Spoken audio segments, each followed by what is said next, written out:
a real estate and finance expert that goes to bat for you every day as a consumer advocate. Your host and the consumer quarterback, Brandon Rhymes. All right, welcome to the show. Appreciate you spending some time with us here on the Consumer Quarterback Show, powered by the Platinum MVP team, Keller Williams Realty. We got Derek Kobel in the house, Right Way Public Adjusting. We're going to talk about that. Also, commercial loans are set to default. This could be huge here, guys. We have record commercial property defaults that are looming. We're going to talk about this story. $2.2 trillion, which is a record amount of debt, commercial debt, that's going to be maturing between now and 2027. So we'll discuss that as well. Later on in the show, Fred Muth, Tampa Screens and Aluminum. Alex Lima, Black Belt Fitness and Martial Arts as well. And also more coming up here on the show. We always like to feature our real estate listings. It's part of our strategy that helps us sell faster for more money, maximizing the exposure for our sellers. So if you're selling a property, we'd love to talk to you. Residential, commercial, vacant land. We can help you sell all property types. And we got a hot listing here at 2907 North Florida Avenue in Tampa. This is a commercial property. A great opportunity to own a large building with a separate building as well. So you've got two properties, two buildings on site, 12,000 plus square feet, 29 parking spaces, two different buildings. So one is opened up on the inside. It's kind of like a warehouse setup. Used to be a fish store, fishing supply, bait and tackle, and clothing and all that good stuff. And then on the inside over here, you have offices as well. So you have your executive class, your offices there as well, owner's office. And then you have a separate building that is currently being rented out. I believe it's $6,500 a month in passive income coming in from a very reliable tenant. Corner lot location, close to downtown Tampa, 2907 North Florida Avenue in Tampa. One of our hot real estate listings from the Platinum MVP team. And you can see our listings at platinumcoastaleelite.com. We have 6441 4th Palm Point, St. Pete Beach. This is a beautiful single-family home, 3 bedrooms, 2 bath, 2280 square feet. You have stunning views of the Boca Ciega Bay right here in beautiful Pinellas County. This is a split-level floor plan. Spacious kitchen for entertaining, opens up into the dining room, living room, and it has a cozy wood-burning fireplace. You have a barrel tile roof that was relatively new, replaced in 2017. Hurricane-rated windows, 75 feet of water frontage with a dock on the water. So bring your boat, enjoy that Florida lifestyle right here in beautiful Tampa Bay at 6441 4th Palm Point, St. Pete Beach. You can see all of our listings at platinumcoastaleelite.com. This is God's country. And a quick shout out to our restaurant partner in Tampa. That's Brio Tuscan Grill over at the International Plaza Mall. Excellent food. Chef Oscar Ramirez does a great job. It's just delicious. The salmon fresca is one of the most popular items. And of course, it's a from scratch, fresh kitchen, Tuscan-inspired recipes. Happy hours Monday through Friday. They also have drink specials, private dining experiences upstairs. You also have banquets, rehearsal dinners, corporate events of all types. Check out Tuscan, Brio Tuscan Grill, that is. Say hello to Oscar Ramirez, Chef Oscar Ramirez, and the general manager is Joey. And just tell them the real estate quarterback sent you, and they're going to hook you up with free appetizer over there at Brio Tuscan Grill. And let's get into it. Let's jump right into it here. So Derek Kobel back in studio with us. Welcome back, sir. It's great to be here, man. Always great it's a great day to educate the consumer. Absolutely. And yeah, there's a lot of uncertainty in the insurance space right now. There's a lot of factors affecting that. We had the Great American Realtor Days. Some of our one of our business partners went up there, and we're going to talk to the legislators. And insurance is one of the biggest items that they had on their kind of agenda. But what are you seeing out there? What's new in your world? Not much, man. For the most part, I had an inspection actually this morning with a field adjuster who even said most people haven't heard of public adjusters, man. And I know I say that every show, man, but people do not know that they have the right to hire their own representation when they have a loss. So, for the most part, I haven't done much research into what's going on, what's new in the insurance realm. Things are always changing, but in my experience right now, most people are having issues with mitigation. ServPro, there's a lot of companies out there, I'll try not to name names even though I just name drop, but these restoration companies come out and their job is to remove any wet, non-salvageable materials. So when these restoration companies come out, they need to document everything. My inspection this morning, they completely missed some wet, non-salvageable, some of the material that needed to get torn out. It was never included in the insurance company's estimate. So that reinspection today, we were able to point that out to the field adjuster, and he was able to add that, and we'll see how that report comes back. So, most people just, again, don't know that they have the right to hire their own representation to make sure that everything that is damaged is accounted for. Yeah, so you're fighting for the consumer, helping the consumer, the property owner, in that sense, residential and commercial properties. Residential and commercial, yeah. We'll do boats, yachts, and RVs too. Those are a little more complex, but we'll definitely do those as well. Mostly residential, commercial, so most people, just to make it very clear for all your listeners here, there are 3 different types of adjusters. There's a staff adjuster, an independent adjuster, and a public adjuster. The staff adjuster is like your Jake from State Farm. They work for the insurance company. Okay. Your independent adjuster is a independent contractor hired by the insurance company to go out and write an estimate on behalf of the insurance company. So the independent adjuster comes out to your property.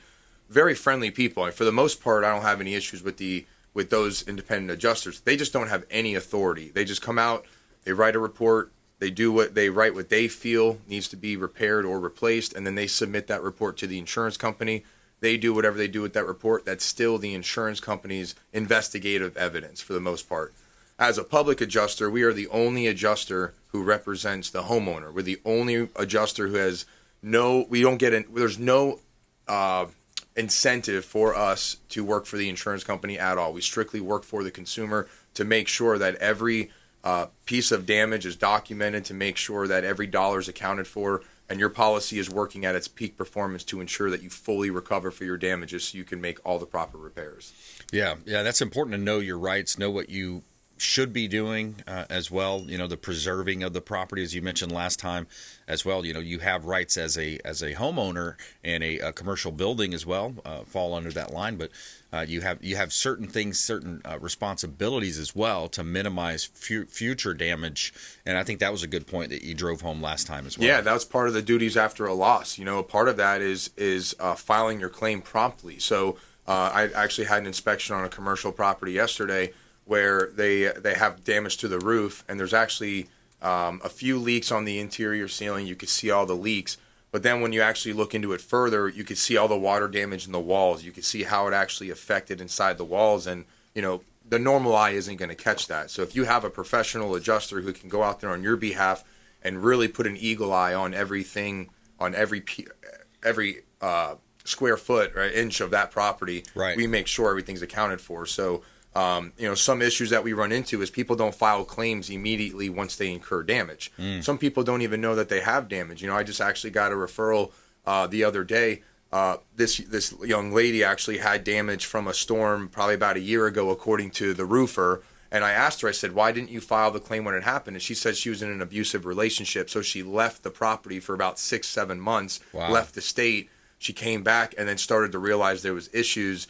And the roofer, whoever she had called out, said it was from a storm from earlier in that year, which the insurance company can deny the claim, which they did, and wow, said you didn't file the claim promptly. You're a year late, which in Florida you have a year to file a claim. That statute keeps changing. They're trying to minimize that to prevent people from filing claims from so far back. But right, we're still probably going to be able to try to help her out. Wow, that's a crazy story, man. We're talking with Derek Kobel here, Right Way, PA, public adjusting. It's a often misunderstood area of business insurance. You have rights as a consumer, and that's what we want to help you with here on the Consumer Quarterback Show. 10 years on air now, being Tampa Bay's consumer advocate, helping you understand your buying decisions, making you more street smart, online at consumerqb.com.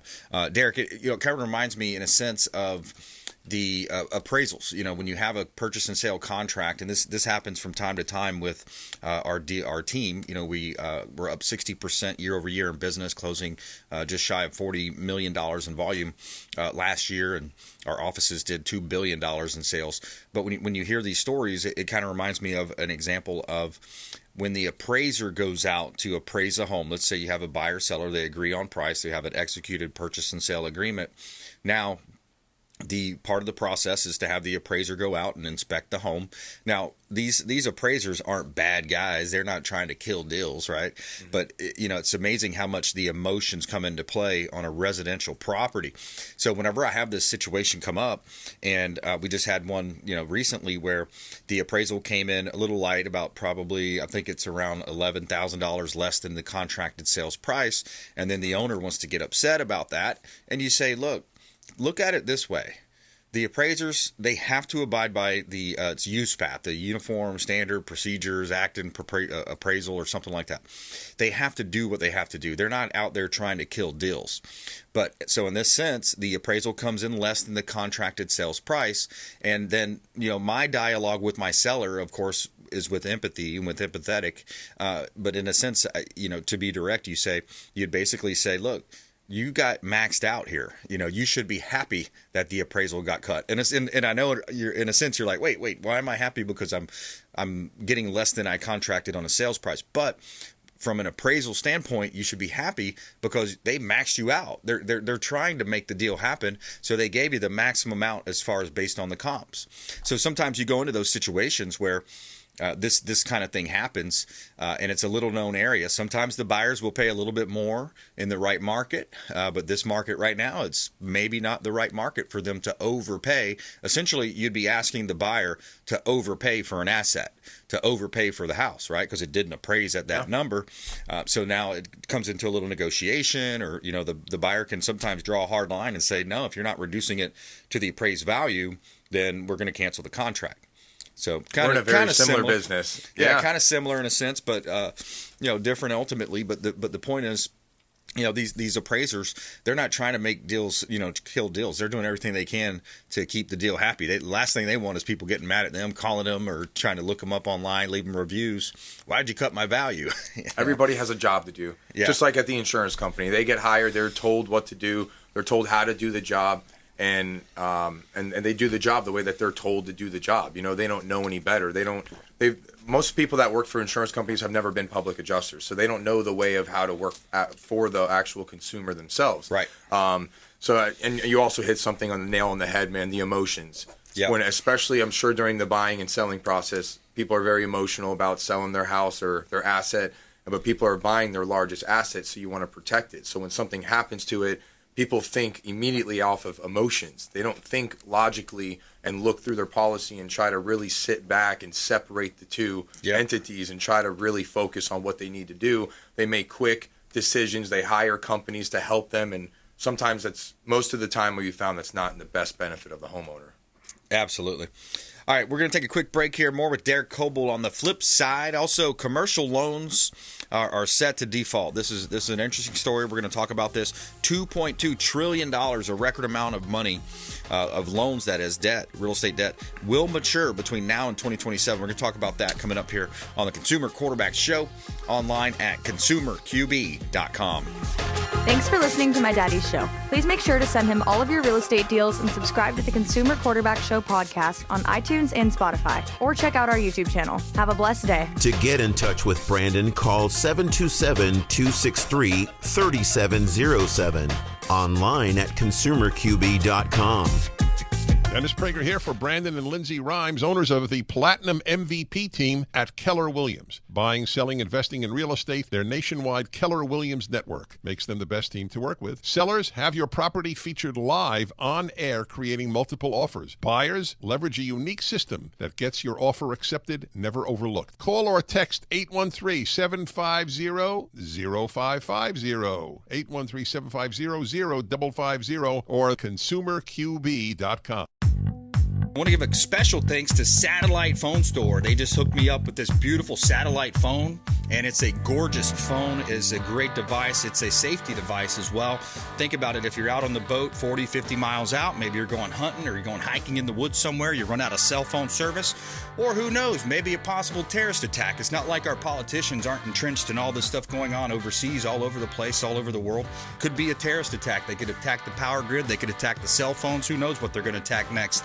sat123.com/REQB. Sat for satellite, sat123.com/REQB, like real estate quarterback.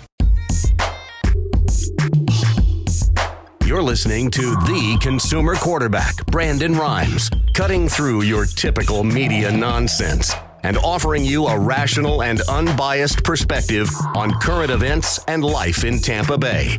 Online at consumerqb.com. Welcome back. Brandon Rhymes here, Consumer Quarterback Show, powered by the Platinum MVP team at Keller Williams Realty. We got Derek Kobel in studio, Right Way PA, public adjusting, know your rights, know your responsibilities. When you have these insurance claims, we want to make sure you're reaching out to Derek Kobel, bounce it off of him, check it out, and he can let you know what your rights are. I've got a couple of hot listings here from the Platinum MVP team at Keller Williams Realty. We like to feature our listings on air. It's a strategy that helps us sell faster for more money. One of the highest list price to sell price ratios in all of Tampa Bay. So reach out if you're buying, selling, or investing. We would love to talk to you.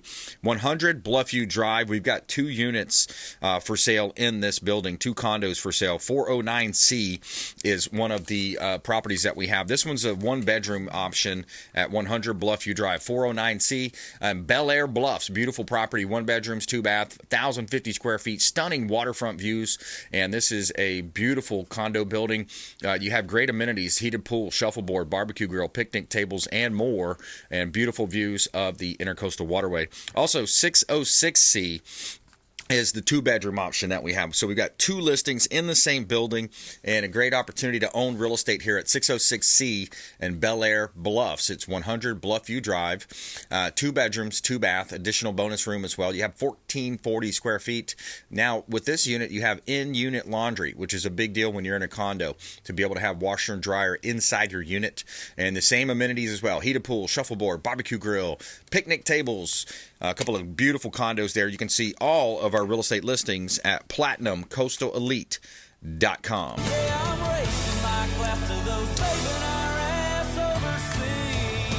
All right, so Derek, we were kind of talking a little bit about this before the break, but the clock is ticking in commercial real estate debt market. More than $2.2 trillion. That's a record amount of debt will mature between now and 2027. So higher interest rates following the Federal Reserve's campaign to tame inflation could trigger a wave of defaults. Short extensions that were granted for some loans in 2023 are now expiring, forcing borrowers to either refinance. You got 2 options: refinance or pay the loan off in principal, pay all the principal off. So where are you going to come up with all that money is the question, right? So rate cuts can't come fast enough, according to Matthew Anderson, managing director of TREP. The bottom line, maturing loans will have to renegotiate with existing creditors. And here's another note. It says corporate debt defaults, which jumped 80% in 2023, could be high again this year, notes the S&P Global Ratings. So yeah, there's a potential bust coming up there in the commercial side. It's a little bit scary, and if the Federal Reserve does not manage this properly, it could mean some very significant downturns in the economy, because commercial real estate, that people don't realize that a lot of these big banks, all the big names, I don't want to say them because I don't want to promote them, but the big names that come to your mind, they have about 40 to 50%, sometimes up to 60% of their overall portfolio in these types of commercial debt. Whereas residential is much smaller number. And I think there's more competition in the residential space. But, so it's interesting, man. Potential there for downturn. Yeah, man. I'm glad that I bought my house 6-7 years ago with a 2.7 interest rate, man. It's nice. I'd love to be able to relocate and buy something a little bit bigger, but, man, it's really hard to find something. Like you said, it's extremely competitive right now. Yeah, you look at the move up buyer, the move down buyer, closer to the beach. I mean, there's a lot of reasons why people move, but there's major factors too right now on why housing is somewhat unaffordable. We talk in generalities when we talk national numbers or just blanket real estate conversations. But when you look at why is housing unaffordable or less unaffordable now? The interest rates are a key driver. The Federal Reserve kept the interest rates at 0 to 0.25% for a decade. I mean, they kept the rates way too low for too long. Another major one is you have these big companies like BlackRock, the World Economic Forum banks, WF banks, hedge funds, intentionally buying up single-family homes. That will hurt. And that plays with the World Economic Forum saying you will own nothing and be happy, right, by the year 2023. That's their agenda, 2023. Record illegal alien invasion. that's another key factor, right? These people have to live somewhere. Somebody's going to be buying these homes, or some of them are potentially figuring out a way or to game the system and buy homes, or who knows, they may be buying them for them, right? They might be. They're also taking over our schools, and our kids are being forced to, Yeah. get homeschooled just so they can go stay at the schools and the gyms, man. It's ridiculous. Yeah, there's a lot going on there, man. I got to double check what happened with this pass the End Hedge Fund Control of American Homes Act.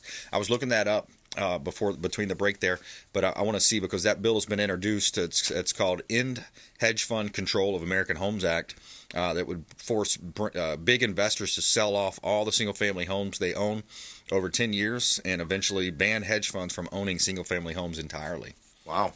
So that would be great. That would be incredible. Yeah. That'd open up a lot of market for you. Exactly. Because one of the worst things that I see, especially think about the way we treat veterans in some cases. Now, some veterans are treated great. Some end up with PTSD, and they have these major problems. They end up drug addicted, homeless. But just generally speaking, just think about the impact of these hedge funds having trillions of dollars to throw around, because they're getting state pension funds. They're getting all these big companies to invest with them, pushing DEI policies. And when you have that record buying by these big companies, who's going to be hurting, right? The opposite. So you got first-time buyers, husband, wife just graduated from high school or college, and they're like, oh, good, we're going to get married, we're going to go buy a house. Well, it's going to be a lot harder than you thought. You got to compete with BlackRock, State Street, all these different companies.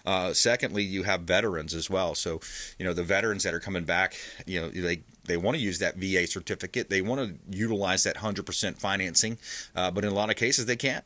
And to me, that's one of the toughest to really bite off. That should be a priority instead of sending billions of dollars overseas. I know Vivek. I know the conservatives talk about it a lot. We need to be spending money on our own people. We the people, not everybody else, and then we the people. It's we first. So hopefully things turn around here coming up in 2024. Yeah, absolutely. It's interesting. I was listening to a podcast, one of my favorites, Kirk, and he was talking about anytime you hear some of these politicians, and it could be both sides a lot of times, whenever you hear them say democracy, replace that with oligarchy. Right, because that's what it really is. You've got a handful of companies controlling the purse strings, and especially certain industries controlling. You've got multinational corporations, a lot of the MSDNCs, a lot of these different news outlets. So, but I thought that was kind of really stuck out. Right, it's not democracy; it's an oligarchy, right? And it should be a constitutional republic, of course, as well. That's the key. There's a constitutional republic, based on the founding of our country with the Constitution, Bill of Rights, etc. Yeah, that seems to be forgotten these days. Yeah, it really does. Derek, take the last minute or so here and just give us a recap. What is public adjusting? How can people connect with you? And why should they care?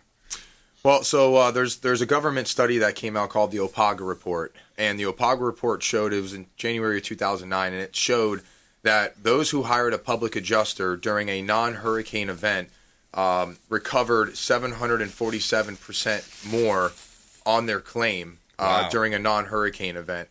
Or I'm sorry, I believe it was 525%, and then 747% during a hurricane claim. Wow. So hiring a public adjuster greatly exceeds your chance of recovering more money from the insurance company. So again, in a nutshell, public adjusters are there for you to advocate to ensure that you receive every dollar that the insurance company may or may not be holding, or may or may not be paying you. Remember, when the insurance company gives you an estimate for your damages, it's an estimate. Right. People wonder, this is all I'm getting? It's an estimate. So be sure you find your own people to write estimates for you.